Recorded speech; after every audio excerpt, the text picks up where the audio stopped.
Hello everybody and welcome back to Blanche Case Fitness. It's Friday and you know what that means. It's time for functional home fitness where we do weight training using objects you can find around the house, and it's a weird day.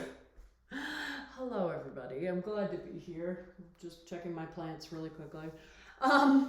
Yeah, weird day. I feel like time has moved very strangely today, and it's also like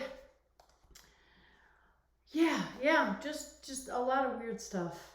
A lot of weird emotional vibes out in the universe right now, but it's Friday and that's nice. And I forgot to turn the AC on again. That's not great, but you know, I'll make it through. It's thankfully this is weight training and not the class that is gonna have us jumping around and going crazy today. Hello, I hope your week has gone well. I hope that you're hanging in there. I know that a lot of people have got a lot of really stressful things happening right now.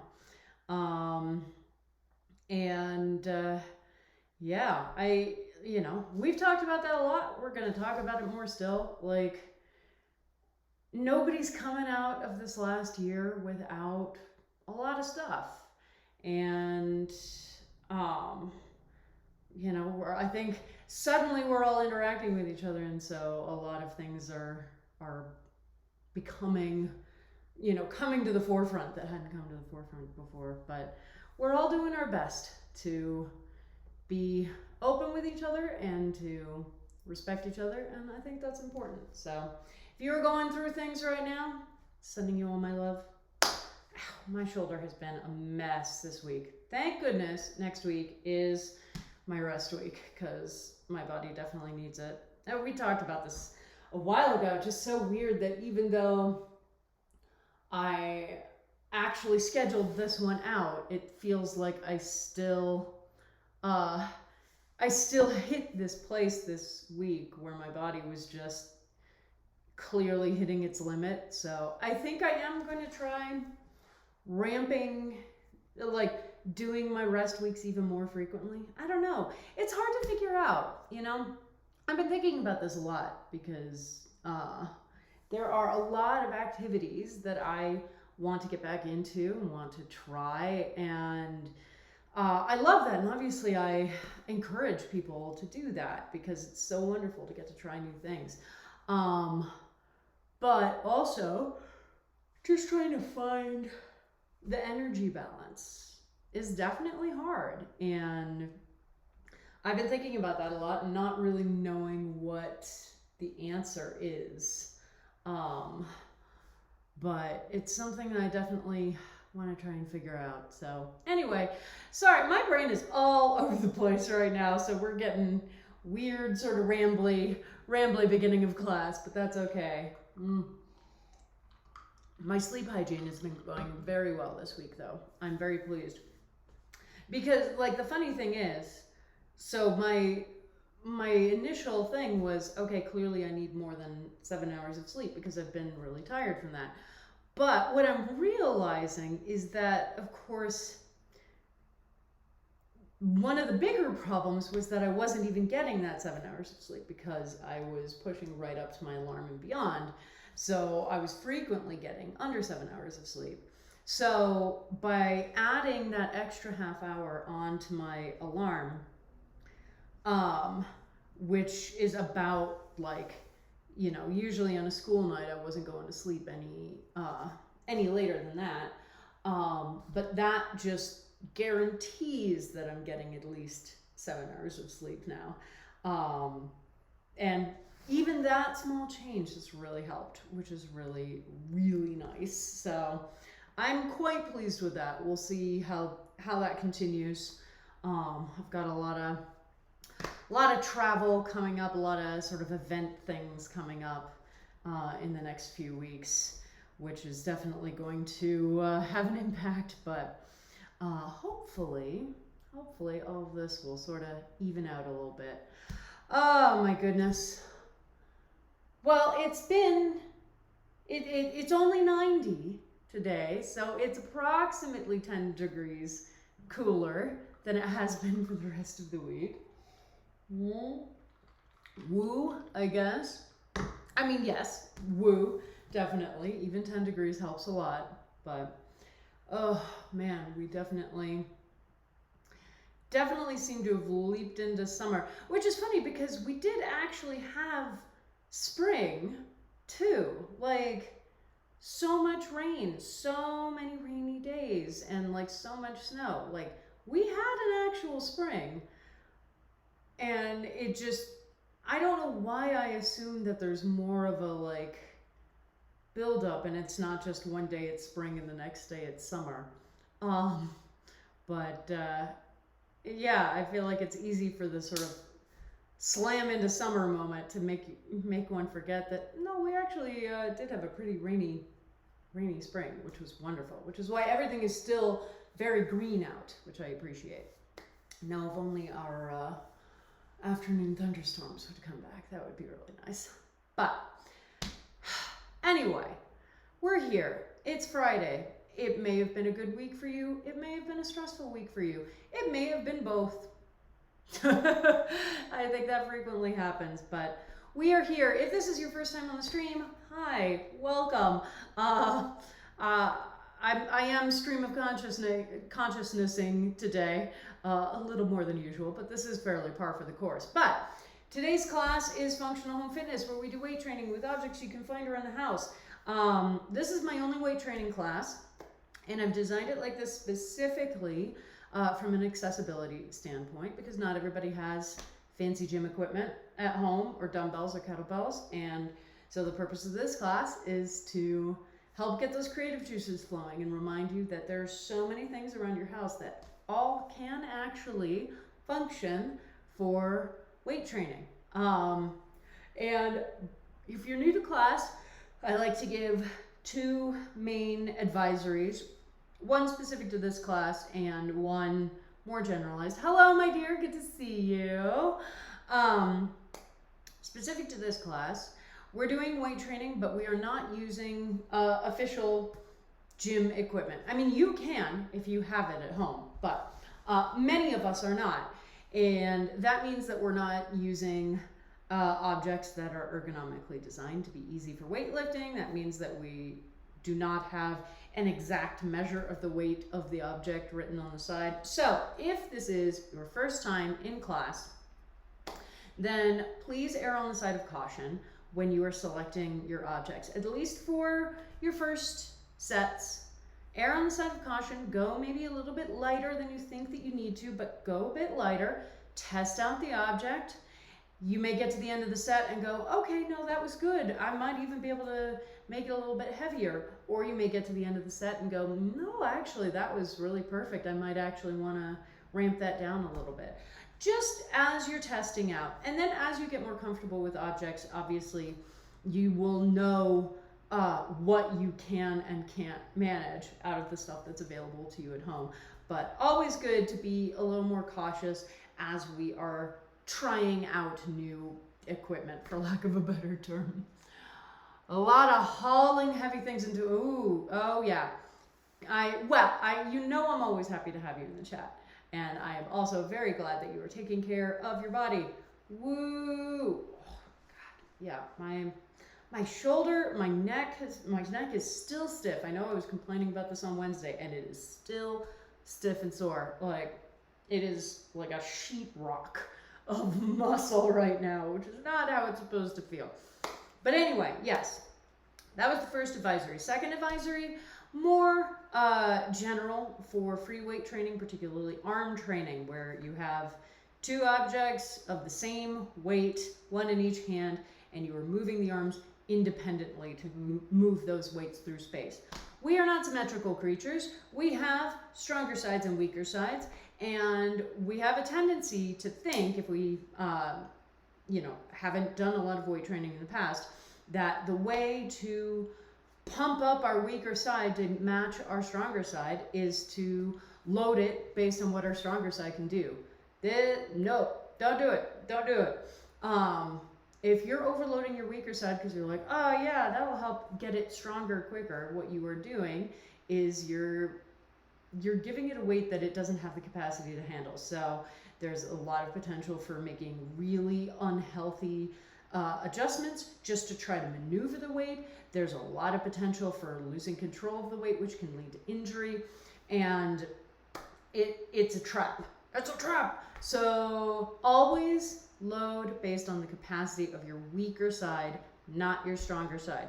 Because your stronger side's not going to get negatively impacted if it's not going at the top of its range. And your weaker side will not be negatively impacted by being asked to do something it can't do yet, okay? We don't jump to the top of the mountain when we're trying to strengthen, all right? We've got to actually find the path and take the path. And trying to overload your weaker side to try and get it up to where your stronger side is trying to jump to the summit of the mountain while ignoring the path, okay? Anyway, I have my trusty laundry detergent bottle, which I've been using for ages, and you would think it would be too light at this point, but that's a Costco of laundry detergent, so it's still a very good weightlifting tool. Oh my goodness. All right. My friends, woof. Let's do our pre-class checklist. So make sure you have your water, whatever vessel you are using. I've got my nice handy mason jar, as always. You got your comfy clothes, whatever that means to you. That can be moisture-wicking spandex. That can be cotton t-shirt and shorts. You've got your mat or mat-sized space on the floor. You've got your collection of objects. I've got my laundry detergent bottle today. And I've always got a few textbooks on the shelf, depending on what exercises we end up doing. And if you use a fitness wearable, now is the time to turn it on. Not high-intensity interval training today. Today we put it onto traditional strength training. Alrighty? And let's just take a couple of deep breaths. All right, let's center ourselves.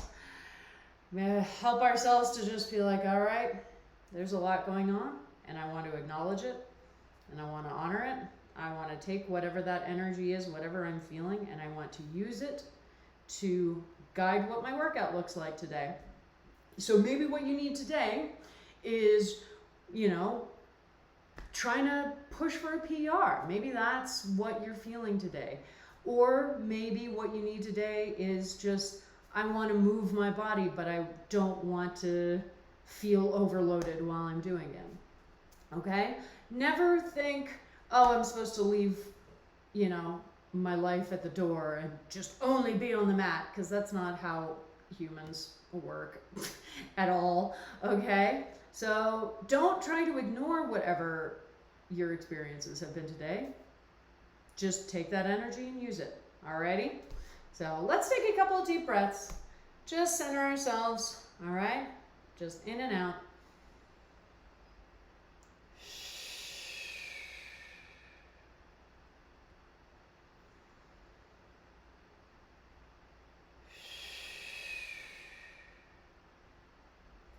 Alright, here we are.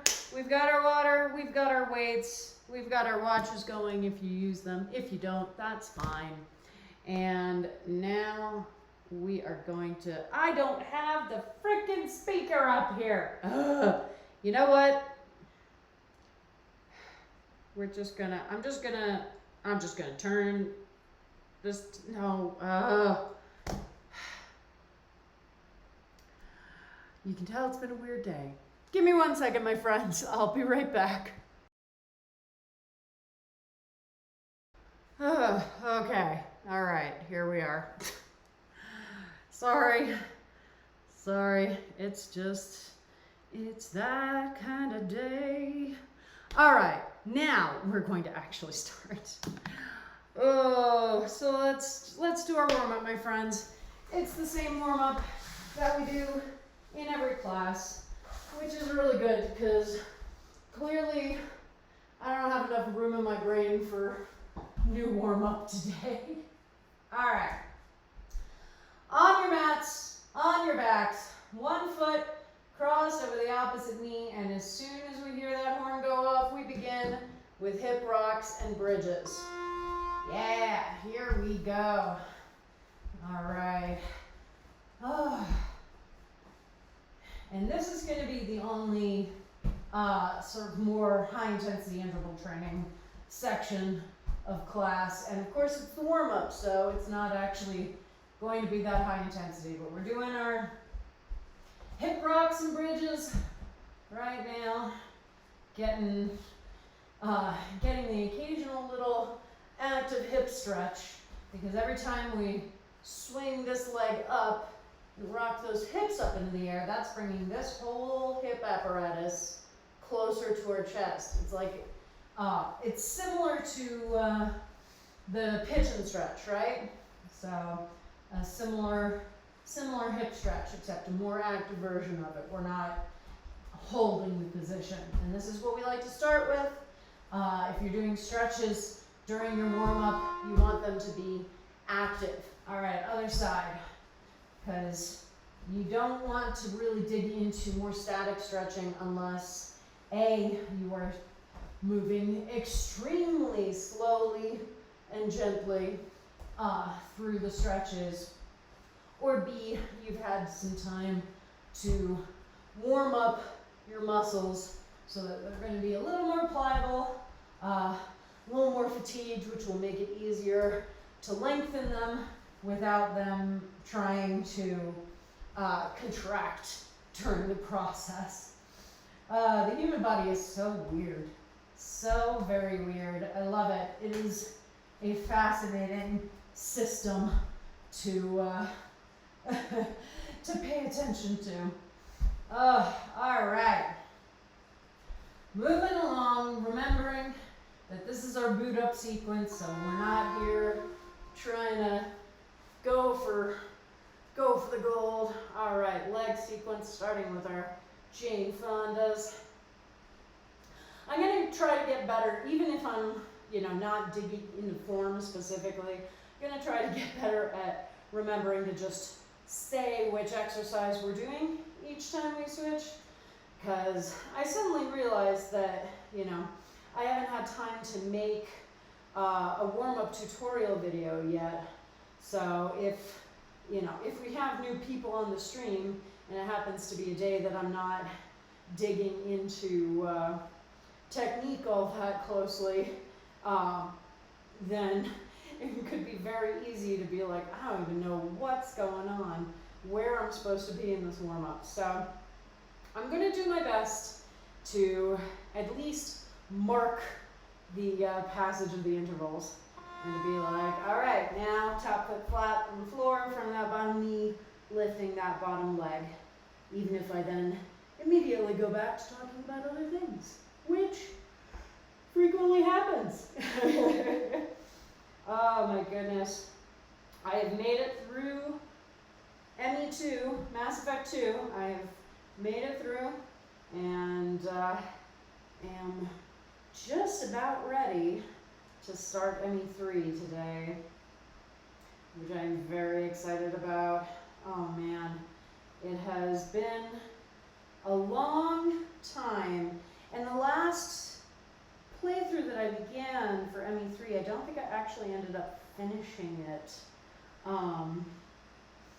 which, always makes me sad, but sometimes, every once in a while, like most of the time, I will just, blast through playthroughs. All right, foot flat on the floor, behind the bottom knee, we're in our beach pose, still lifting the bottom leg.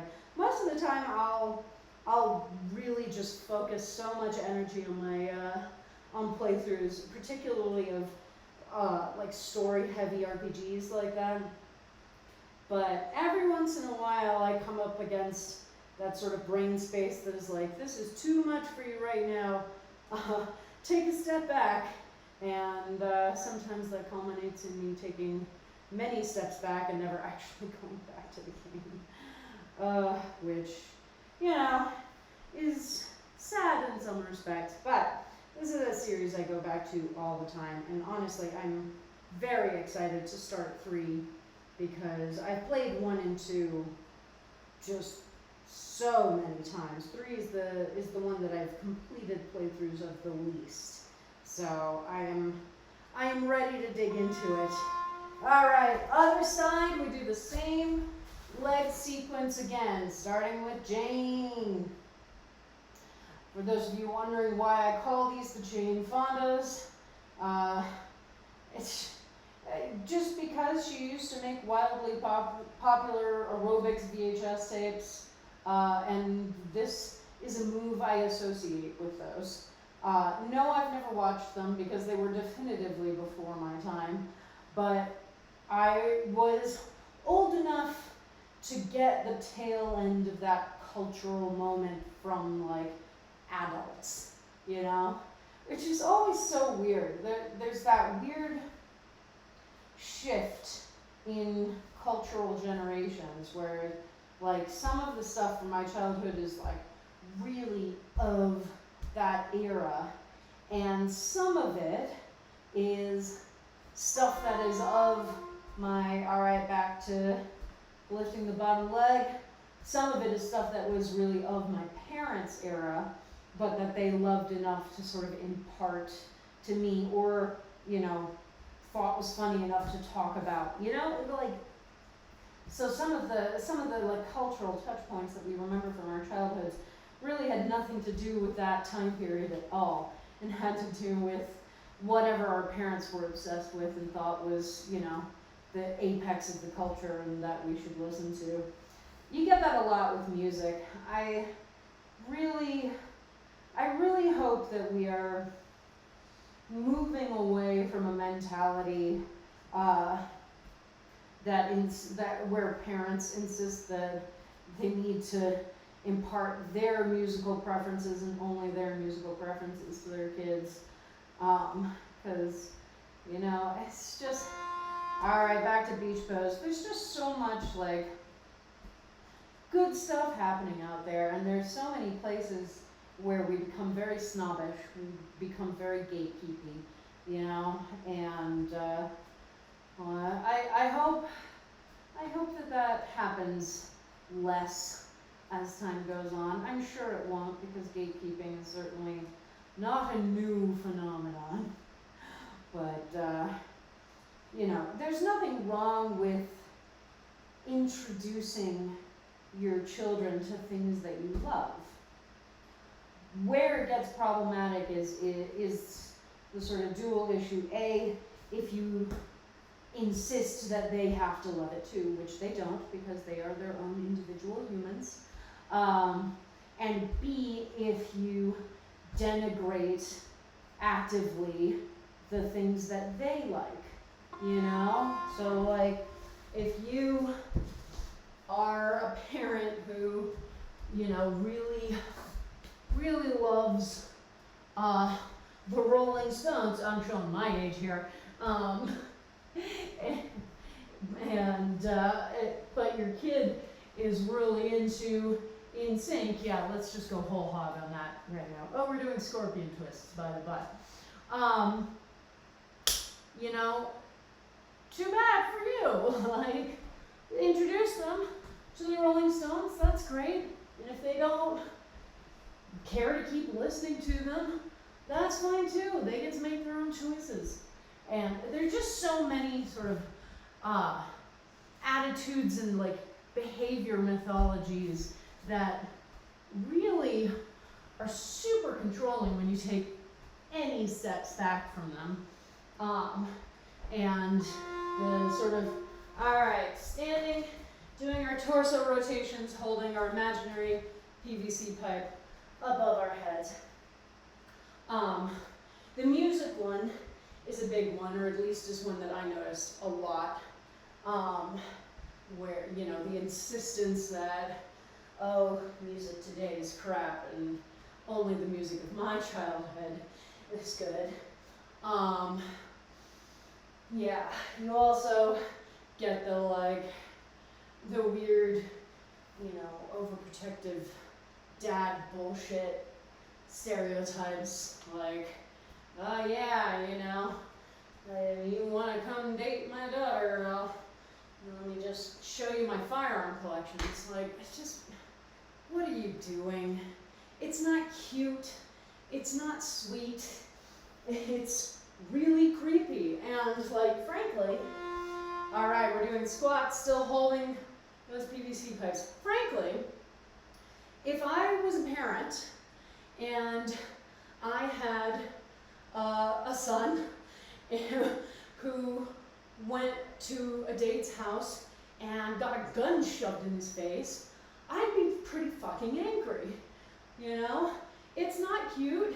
You're threatening my kid. That's another thing to joke about. So I really hope that we move away from these things. And I think that we've started that process a little bit, but there's always more work to do. I also honestly do not remember how I got on that particular conversational track. Wow. I do love the warm-up because the stream of consciousness is just so mighty. I'm just over here warming up and talking about whatever comes through my brain, apparently. All right, Samson stretches, really focusing in on opening up the front of the hip flexor. Oh, but I definitely, we were talking about video games before. We've traveled a distance. We have traveled a distance. But we can keep talking about media. Media is a fun thing to discuss. I'm rewatching the series Fringe right now, which is absolutely delightful to go back to. And I really loved that show when I was originally watching it, and I never actually got to the end of it. I think I made it like part way through season 4, and then never ended up finishing it. So I am looking forward to actually finishing this time. All right, wide squats with the shoulders dipping in towards the midline, one at a time. Because it's a really good show. I mean, it's a weird show. It's got a lot of body horror. Honestly, I'm amazed that I made it through the first time. It is, you know, J.J. Abrams, and that man is a brilliant idea man, but not necessarily someone who can follow through on them.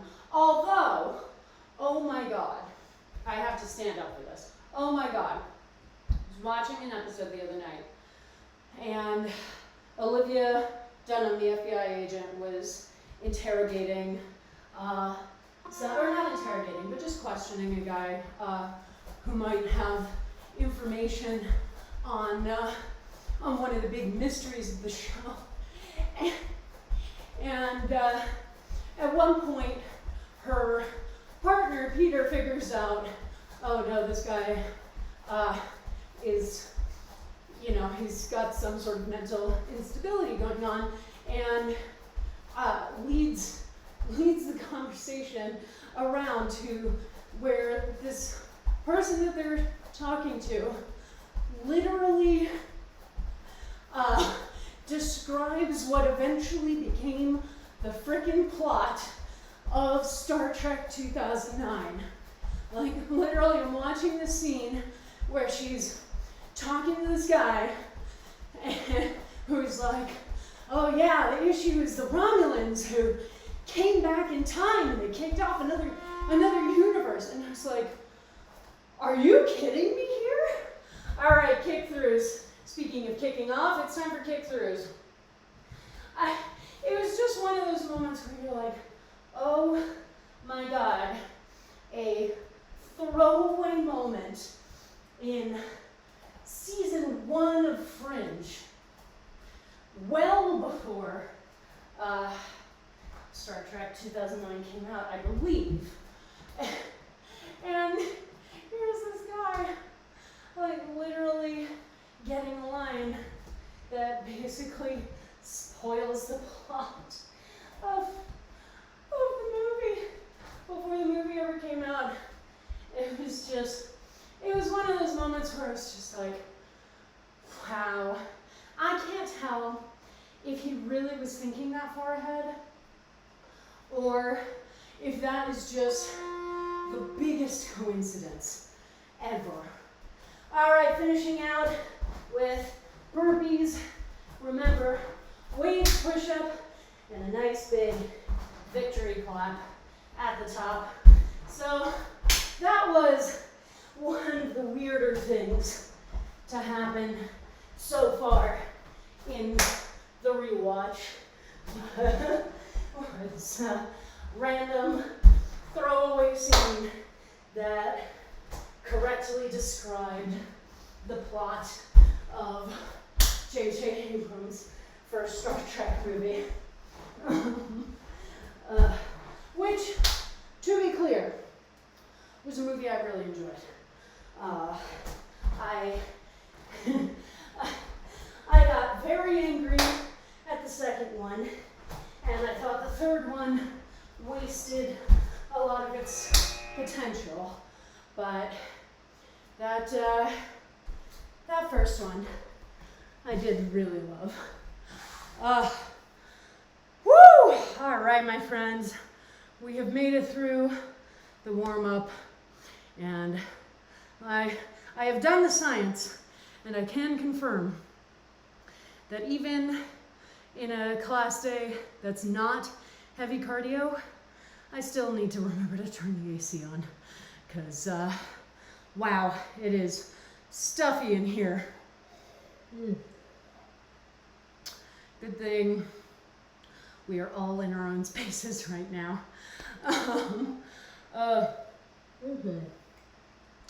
All right, we're gonna do our usual setup. So 2-minute intervals, and we will have a set of 4 or 5 exercises. I haven't fully decided yet. But we will, when the timer goes off, we will do whatever number of reps we do, all in a row, and then we'll use the rest of the timer as rest time, and then we will get into place when we hear knock, knock, knock, and start the next exercise, and we will just cycle through the exercises like that. All right. But what are the exercises, Blanche? This is a good question, Blanche. Thanks, Blanche. There's 3 of me now, apparently. Let's find out. Yeah. Okay. So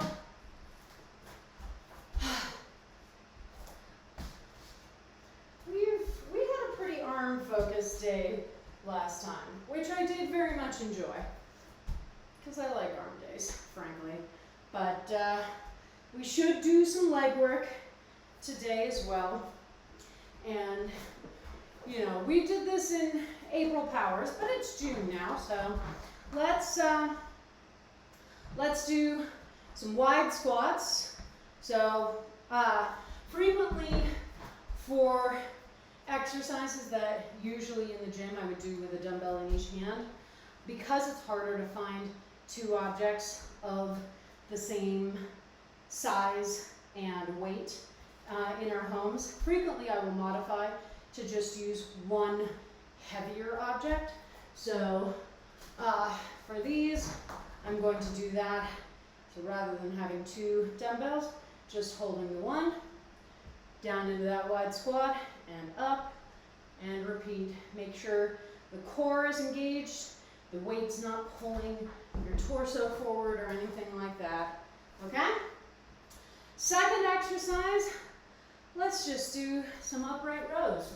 So we're gonna keep that weight in the same place, and we're just going to lift it up to about chest height, so your elbows should be straight out, parallel with the floor, at about shoulder height, and lower down.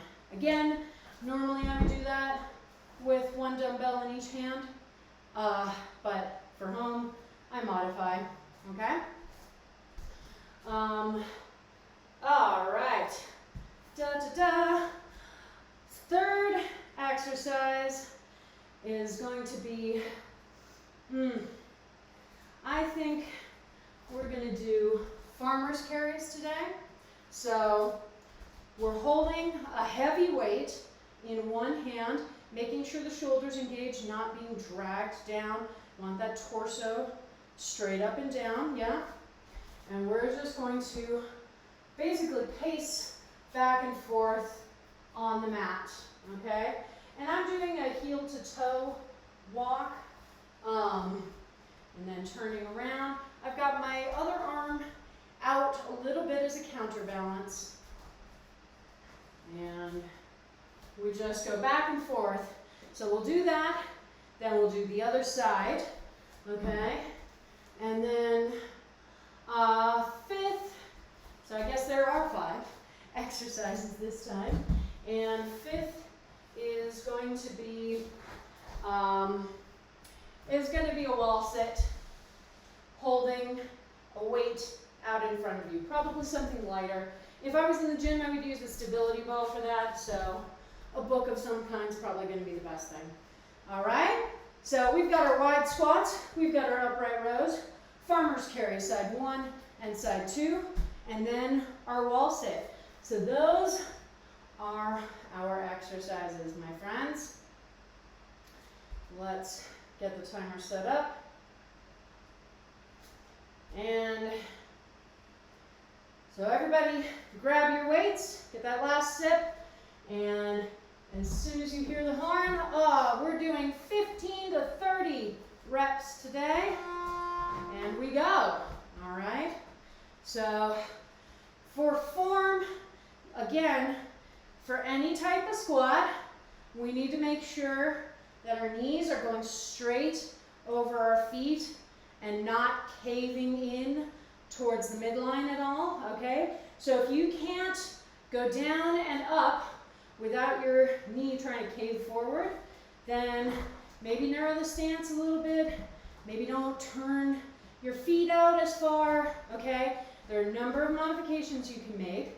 I am able to turn my feet up pretty wide because dance training, but we always want to modify so that we are able to perform the exercise safely, yeah?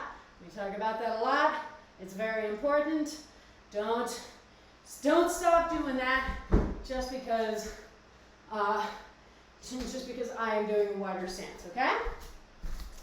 Oh, my goodness. Yeah, what a day. What a week. It wasn't a bad week, honestly. I feel like it came back together, but just the ramping up is hard, and is definitely something that I've been struggling with, and I feel like my mental health's kind of been up and down a lot in the last couple of months, and that's to be expected. And that's the thing. That's the thing I keep trying to remind myself, because again, we were talking about this earlier, but it is so easy for us in so many ways to think that we are supposed to be able to jump. All right, upright rows are going. To be able to jump to the finish line right away. And that is, that's something that we do with our physical health, and it's something we do with our mental health, This assumption that because I have started the healing process, or because I have started this work that I need to do to deprogram unhealthy or toxic habits, that the work is supposed to be done already. And that's just not how life goes ever, frankly. It is such an easy trap to fall into, my friends. It is such an easy trap to fall into. And we all do at, some point or another. Not because we mean to, but just because life is loud. There's a lot of stimuli all around us, particularly in the modern era. There's stimuli all around us. And, we're not always at our best. And what we can do is just do our best to notice, you know, when we have habits that may be harmful, or blind spots that may need to be deprogrammed, or when we have caused harm to other people, even if we didn't mean to, and then take that knowledge and, all right, farmers carry first side, take that knowledge and put it towards getting better and making amends and figuring out, you know, what lessons can I take from this moment that will help me to, you know, be more thoughtful, be less, you know, toxically privileged. What can I do to make specific amends to, you know, a person who I've harmed, if that is something that is available to me, and if not, because no one owes you forgiveness, then what can I do with the information to, you know, keep working and growing towards a better version of myself. And yeah, I feel like a lot of it's scary, you know, and that fear gets in our way a lot. Oh, for the farmers carries, and I should have said this earlier, it's been 45 or a minute and 15 have gone by, so you can probably put it down. For the hold positions, I will try to let you know when a minute has passed, so that you're not just, you know, going back and forth going, what's happening? And then suddenly the horn goes off. I didn't do a great job at it that time, but I will try to do so next time. Clearly I've just, you know, got this on my mind, and it is something I've come up against with my own behavior time and time again, because, like, the fact of the matter is, no matter how much work we put in, there are always going to be points where we are, you know, where we are not at our best, where we are not, you know, keeping the people that we love safe and supported. And when those points are identified, or when we are sort of presented with those moments, you know, we have a choice, and that choice is given to us over and over again. And that choice is either we put on the blinders and we say, I'm just gonna pretend this didn't happen. I don't want to deal with it. Or we, you know, stand up and go, all right, time to get to work. All right, a minute has passed. I'm going to go to about 45 seconds because that's about where I went the last time. But a minute has passed. And it can be really exhausting, you know, because that is a choice that we do have to make. All right, that was 45 seconds. That we do have to make over and over again in our lives. And that's hard, you know? And sometimes it feels like it gets harder and harder the longer we go on. It's like, shouldn't it be easier? And in some respects, yeah, it should. But also, you know, there is an understandable exhaustion that we feel when we realize that we never get to stop learning, growing, working on ourselves. We never hit that point where we're like, okay, cool, I've done all the work that I need to do in my entire life, and now I'm just going to sit back and relax. Like, that is simply not a point that we ever get to. And that's hard, you know, when we make that realization.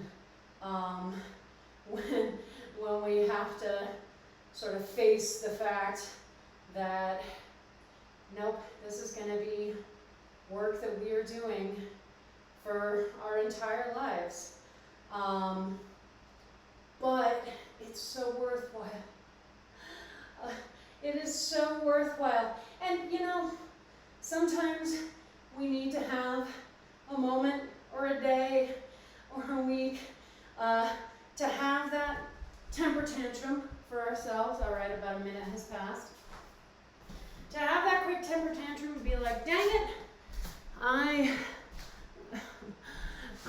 it's so frustrating. And like, there is nothing wrong with having that temper tantrum for ourselves and just being like, shouting at the universe. That's fine. And then we screw up our courage and we get back out there. Because life is short and people can be so amazing. And I don't know about you, but I do not like losing people out of my life. Particularly not because of things that I've done. But it's really valuable to do that work, and it helps us. It's one of those ways that we can, all right, second time around, it is one of those ways that we can help to make the world a better place on an individual level. We always have to think collectively and globally, but we have to think individually as well, because that does have ripple effects. How we interact with other people does have ripple effects that come back down the line. And there is value in that, all right? So there we go.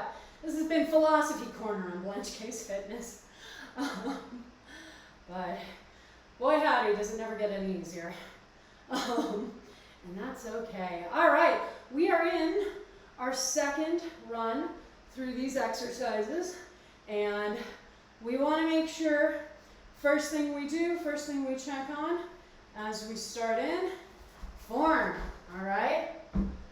Because no matter whether we are on the first set or the last set, we want to make sure that our form is just as good, okay?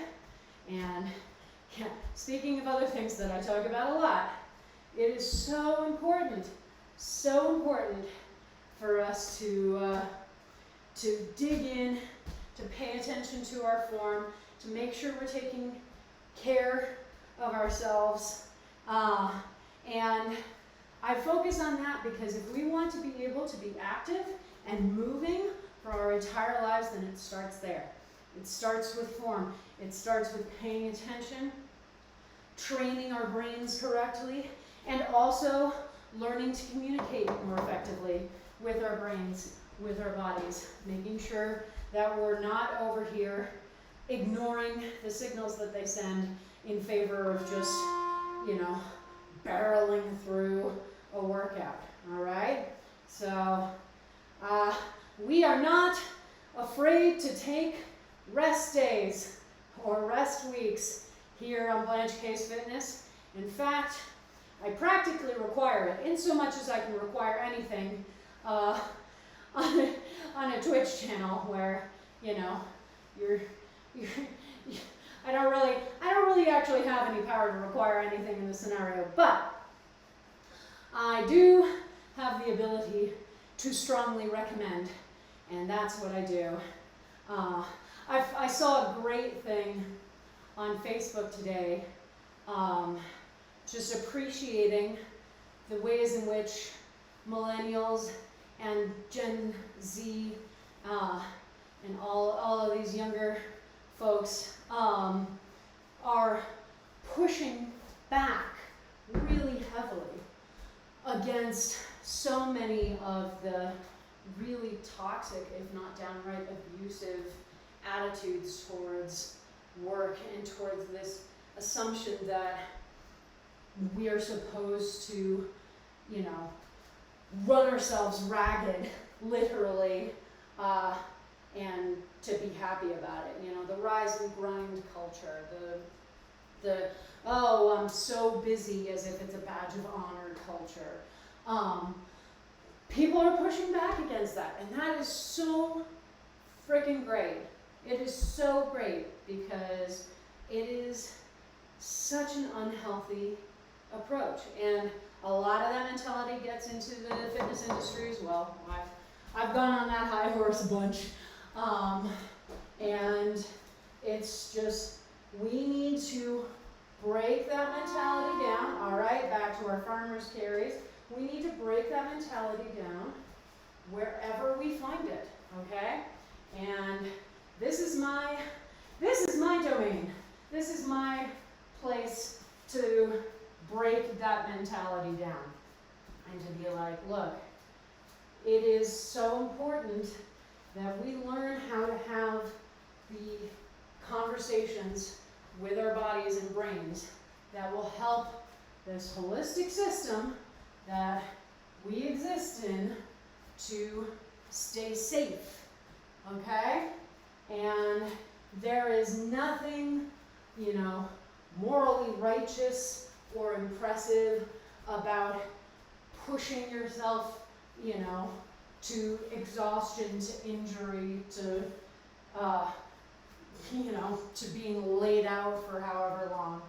All right, a minute has passed, my friends. That is not impressive, and it should not be a badge of honor, and it isn't in this class. In this class, we listen to our bodies. If we are getting pain signals that we're like, okay, this doesn't feel like the enjoyable, oh, my muscles are sore because I've been working out. This feels like something is screaming at me. We stop doing the movement. We modify, we lower the amount of weight, we stop working out altogether, okay? We are not afraid in this class to step back and say, my overall health is going to be far better served by listening, acknowledging, and following through on these signals that are being sent than it would be by me being over here going, ah, and then injuring myself or overtraining myself, And that's the thing is, injuries and overtraining are going to have far more of a long-term negative impact on your fitness than taking a damn rest day or rest week, okay? That's injury is what's going to get in the way, because you're going to have, depending on the severity of the injury, you could be laid up entirely for weeks or months, and then, maybe you have to do physical therapy just to get back to a place where then you can start building back your fitness regimen, and by then your muscles have definitely detrained, and your system is definitely detrained a bit, and so you're not starting from scratch, but starting from farther back. All right, that was a minute. And all of that gets way more in our way than just saying, I need a rest day, or I have scheduled in very specific rest weeks, and during those weeks, I do not do anything more strenuous than going for a walk. Maybe doing a couple of push-ups, but nothing that's gonna really overtax my system, nothing that's going to be medium, moderate, or high intensity exercise, okay? And sometimes it is so hard for us to give ourselves permission to take rest, which is so silly, but I understand it. Particularly for those of us in America, we have a lot of deprogramming to do around really negative puritanical culture norms that have followed us through the centuries, and have caused these attitudes where rest is seen as negative, or if seen neutrally, is still not seen as a critical component of our lives and of our existence in our persons. But it's not just an American thing. There are plenty of places with these really unhealthy attitudes towards grind, you know, crush your body, crush your spirit for this thing. All right, about a minute has passed. And don't ever take rest, because that's not okay. There are plenty of places in the world where that is the attitude, and it is just, yeah, it's dangerous. It's dangerous, my friends. And we want to break that down a bit. We want to do what we can to take that step back and be like, no, rest is valid. Rest is crucial. Rest is healthy. And there's, you know, quite frankly, and, you know, putting the caveat that I am an able-bodied human, so I am not able to be a spokesperson for disabled folks, but there is also a lot of ableism built into the grind culture. And there are, you know, there are too many of us who participate in the culture because, well, we have the ability to do it. But there are so many people who literally, physically, mentally cannot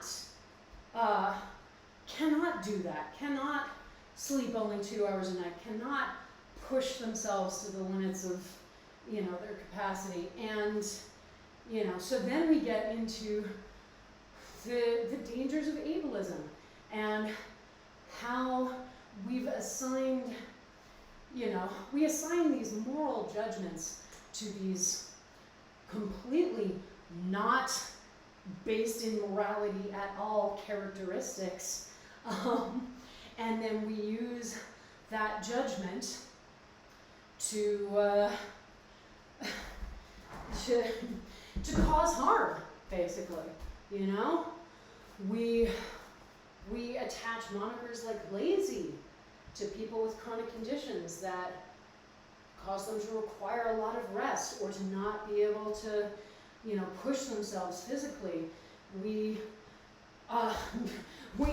make these horrifying assumptions that, like, you know, if your health is good, then you are somehow morally superior to someone who is sick. Like, it's shameful, and it's not okay. And we have to talk about it more, and we have to denounce it more, really, is the big thing. And it comes wrapped up in so many packages, and it is never okay, because no matter your disability status, no matter the status of your health, you are a worthy human being. Full stop. Okay? You are not only worthy if you have good HbA1c labs or a specific weight on the scale or anything like that. You are worthy, full stop. And it is never, ever okay for us to assign moral judgments that say otherwise. All right? I was reading something else recently, and, you know, speaking of blind spots, kind of blew my mind that I had never thought of it before. I worked in the health insurance field for the better part of a decade, and you know, there are a lot of it is an industry that is really toxic in many ways, and really tries in other ways, but tries in kind of not great ways. It's complicated, but somebody, you know, in my head, I have this knowledge of, you know, this suite of quality metrics that are tracked, in health plans, you know, trying to improve member health. And one of them is BMI, and for that, you know, there's this expectation that doctors are recording weight and height at every appointment. And so because of that in my head, I was just like, yeah, obviously every time you go to the doctor, you know, you get on the scale and they take your weight and that's that. And somebody posted online, like, you know, took my kid to the doctor, like a teenager, I think, and I was like, aren't you gonna get on the scale so they can do your weight? They're like, nah, BMI is super sus anyway, and just went into the exam room. And I was like, that's fucking brilliant. That is absolutely brilliant, because BMI is super sus.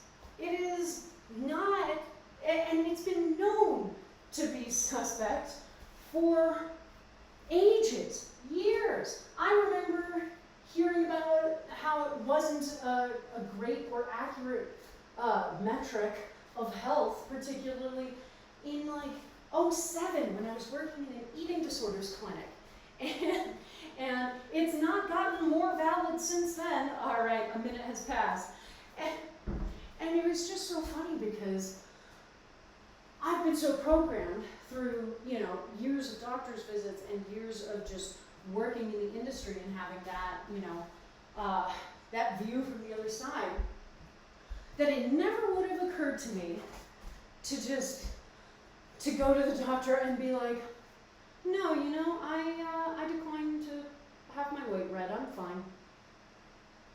Holy crap, brilliant, you know? And we need more people thinking like that. We need people to be like, no, I am pushing back. I am pushing back on it. This is not a useful metric, all right? This is not a useful metric. You don't need this information from me.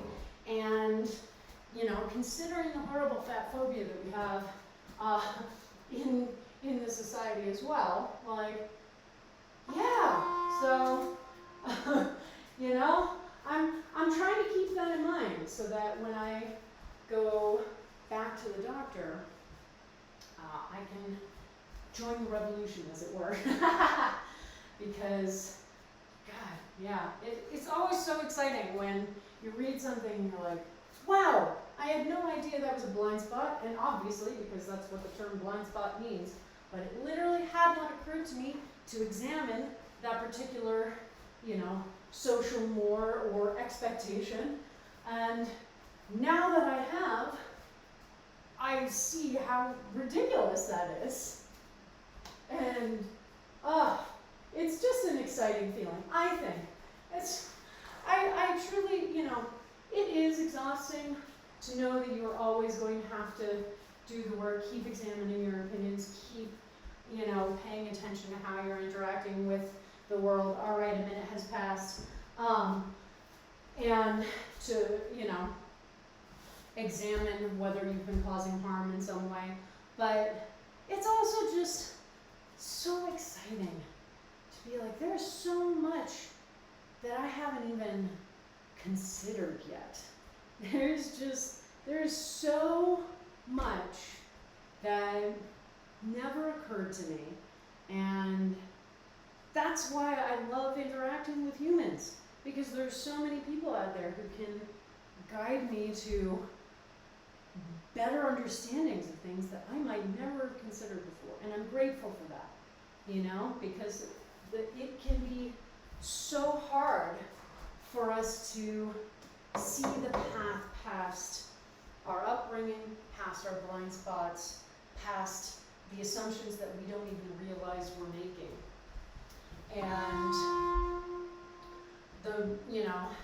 the people who are able to help us with that process are just gold, you know? They are gold, and I have so many of them in my life, and I am so grateful to all of them, because I know that I'm a better person than I was, 5, 10, 15 years ago.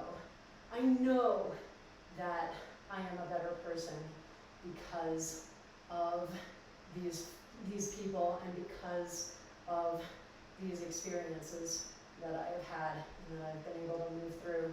And it is just, it's wonderful. It is wonderful. Oh man, all right, my friends. A minute has passed. Sorry, I should have said that before I sat down.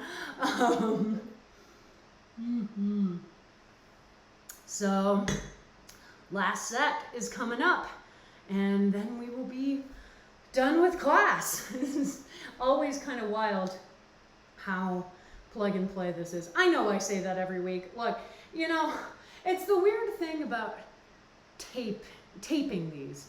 The weird thing about having video evidence of these classes. Like, when you teach in person, you can say the same damn thing every week, and, your students will, they'll probably start to guess your cadences, but nobody else will know. And for new people coming in, it will still be new information. Whereas, if somebody finds my YouTube channel first and takes some classes there and then comes to stream, they already know all my verbal tics and the topics that I dig into frequently, because they exist permanently now. And that is an interesting component of teaching online like this. I don't mind it because there are rhythms. We get into rhythms, and that's valuable. And just because we have heard something before doesn't necessarily mean that we have fully absorbed the information yet, Communication is weird that way. And so there's always value in reminding ourselves and each other of things that we want to dig into, because maybe this time I changed my wording just enough that suddenly something clicks for somebody that hadn't clicked for them before, And that is what we want to work towards.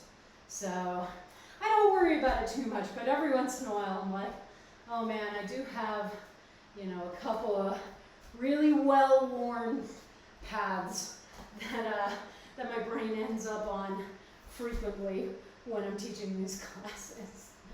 But that's okay. That is absolutely okay. All right. Woo! Last time for upright rows. Again, making sure that our form is just as good here in the final run as it was in the first one. So a big one for upright rows is going to be just making sure that we are in full control of the weight the whole time, okay?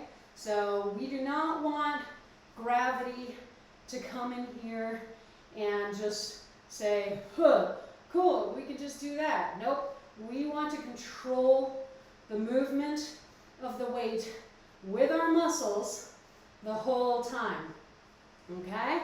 So keeping that in mind, I've got, if we engage our glutes and our core, that will help stabilize our trunk, so we're not in danger of getting pulled forward by the weight at any point, okay? So that's one of the other form components that even when I'm not talking about engaging your core as a stabilizing muscle group, I'm still talking about engaging your core as a stabilizing muscle group, FYI. Yeah, especially with those sort of standing exercises where only like one joint or maybe two joints are really doing the heavy lifting. It's important to always start those exercises and be like, Okay, what stabilizers do I need for this? All right. Oh, we are coming along. We are cooking with gas. We are almost done with class, honestly. 3 more sets, so back to our first farmer carry. And remember, the shoulder is engaged the whole time. Again, core is going to be super important for this one too. But we want to make sure that that weight is never dragging the shoulder down, okay? But we also don't want to be pulling the shoulder up to our ear. We want it to be still fairly neutral, fairly straight across, okay? And just making sure that that weight is not taking over, okay? So this is really a shoulder exercise, frankly.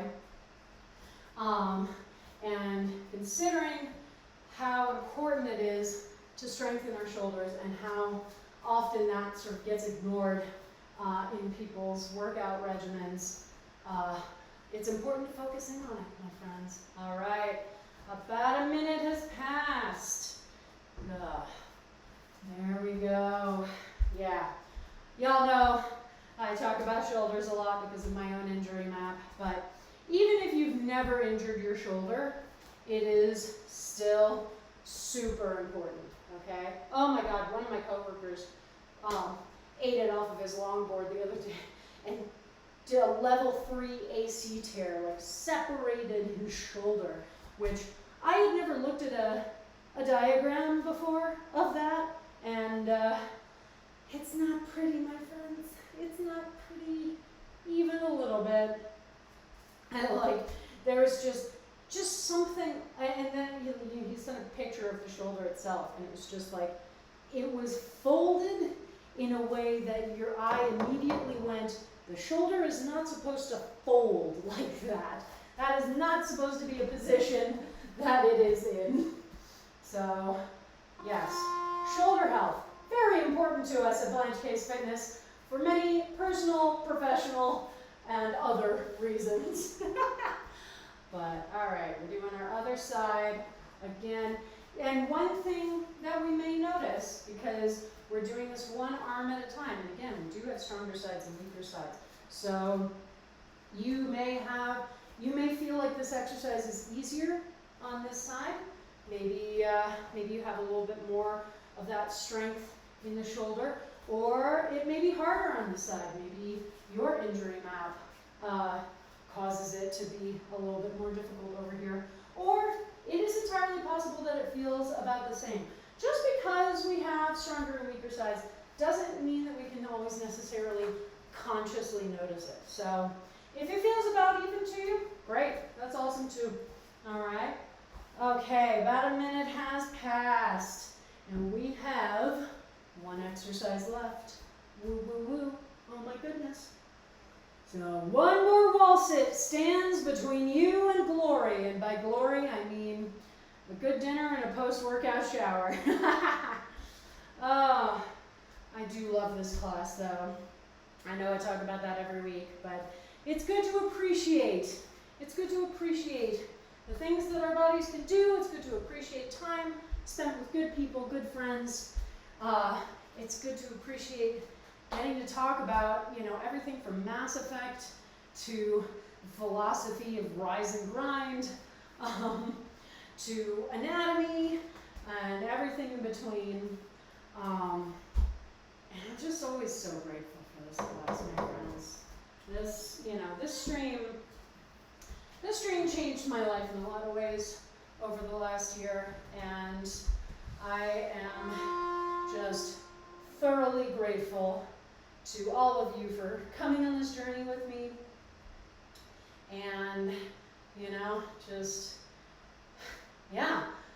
coming on this journey with me.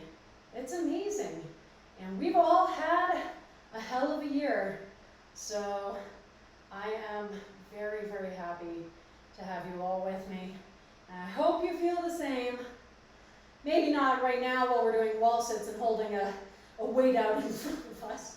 You might not feel the same right now, and I understand if that's the case, but still, it's been a good journey. It has been a very, very good journey, and I am grateful for it. So I'm gonna let the timer run out. You can keep going if you want to. If not, just rest. About a minute has passed, but I don't like to cut off the final timer. So we will let that timer run out fully, and we will do a little bit of stretching, nothing major, but just a little opening out of shoulders particularly. But grab some water if you have finished making sure that we're hydrating. Look at that. Ooh, good job, Blanche. I'm gonna have to start, a hashtag like, what level is my water bottle? Or something like that after class, so that we can remind ourselves to hydrate, because boy, is that important. All right, my friends, 10 seconds left on that timer. I'm sure that most of you are well done with that wall sit, but if not, now is the time. Good job, everybody. Wonderful, wonderful class. Let's just stand up really quickly. We're not going to do anything major. We're going to do a quick standing quad stretch. So one hand on the wall or on a shelf, just something to stabilize your balance, because then we're going to balance on one leg, bring the other foot up into that hand, pull that heel into the butt as close as you can. All right, and I'm keeping my knee pointed down towards the floor, because that helps to deepen the stretch as well. And we're just stretching that quad. You can do this as a balance. I recommend still having a hand on the wall, even if you can, because that helps prevent splitting of focus, okay? And that's obviously a good thing. All right, release that out. Other side, same thing. Yeah, it's just like, if I'm trying to balance and stretch, then I'm not necessarily doing a great job at either of them. All right, so I can do the stretch that way, but it's just nicer to have just a hand on the wall, just like that. All right, release that out. And let's just let our arms swing back and forth. All right. And let's shake our hands out. Shake our hands out, our forearms out a little bit, just to release some tension. And you know what? Let's do that before we stretch. Let's just massage sort of along the inside of the forearm and along the side. This big cord of muscle coming from your elbow and curving around to your wrist. Let's give that a little bit of a home massage, all right, just to relax it a little bit.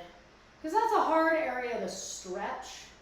There are a lot of muscle groups that are difficult to work and also difficult to stretch. All right, other side. So sometimes doing a little bit of a post-workout massage can help to relax it, help kickstart healing. I haven't talked about domes in a while, but when I was studying for my personal trainer certification, one of the things I learned, because everybody's heard that, like, oh, muscle soreness is lactic acid buildup, and apparently that is not necessarily the case. There are other theories borne out by at least some research, and one of them is the potential for micro tears in the muscles from eccentric muscle actions. As we've talked about, when a muscle activates, what that means to the muscle fiber is that it's going to try and contract, okay? So if the muscle's sort of natural state is just this far apart, my brain sends a signal down to it, and it goes, oh, time to activate, and it tries to contract. It tries to make itself shorter.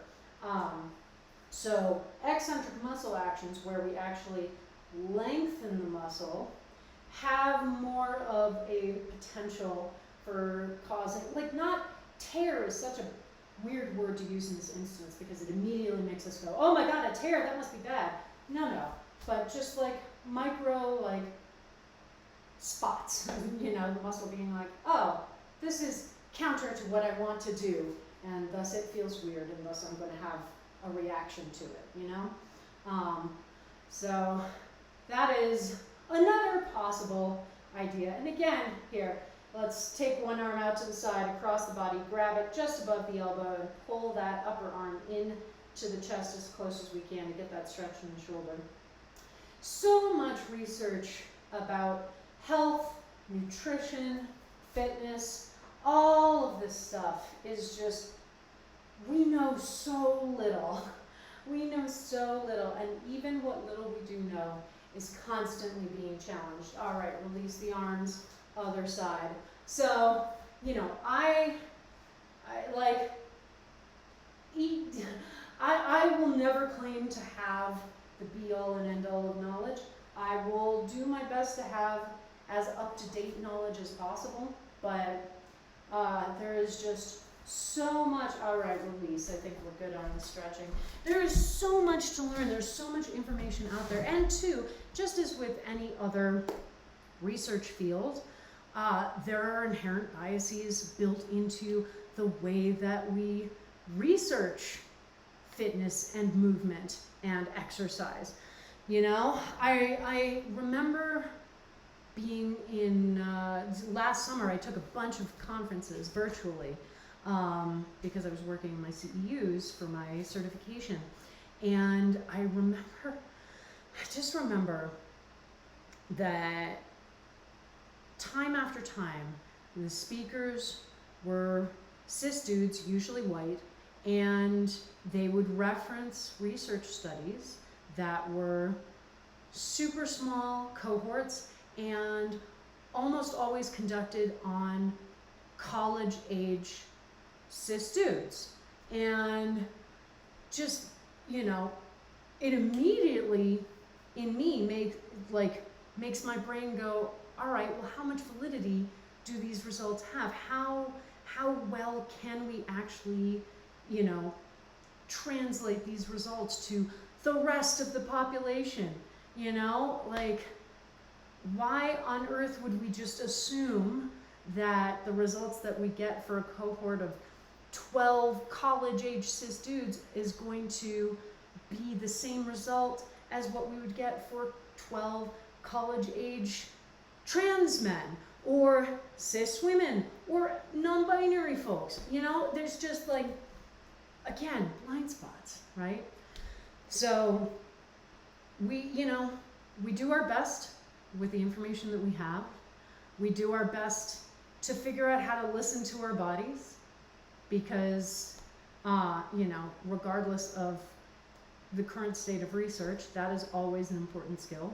And we do our best to keep that open mind so that when new information comes out, we can look at it and we can go, oh, cool, this is good information to know. Or we can look at it and go, all right, well, this is a good starting point, but I would want to see how these same experiments worked with different populations of people. And, you know, we keep learning, we keep growing, we keep moving through the process. Oh my goodness. All right. Woo! Well, my loves, I think that was a great class. Absolutely fantastic class. And we've got one more class this week. It is tomorrow morning, Saturday morning at 9 a.m. It's the weekend kickoff, our awesome strength and stamina focused bodyweight class. We love it. It's one of my favorites, so I hope to see you there. You can follow me on Facebook, Twitter, and Instagram. All those handles are in my end cards, but they're all variations on Blanche Case Fitness. Yes, I hope to see you, even in the chat. I always love having you in class. My YouTube channel is where I upload all the VODs from these streams, so you never have to miss a class, even if you can't make the live cast, so definitely head over there and subscribe. If you want to help support me financially in making these streams, I have a coffee account for one-time donations, or you can subscribe to this channel if you want to support a little more long term. And if you want to help me keep growing this channel and this community, then please tell your friends, loved ones, co-workers, anyone looking for an awesome fitness class. I stream 4 days a week. We have a great community here, and the more the merrier. Woo! And now, finish off that water. Fitness Friend says make sure to hydrate. Make sure to start replenishing those glycogen stores, getting some food, have that celebratory post-workout shower, and I'll see all of you back here again tomorrow. Mwah! Have a great night.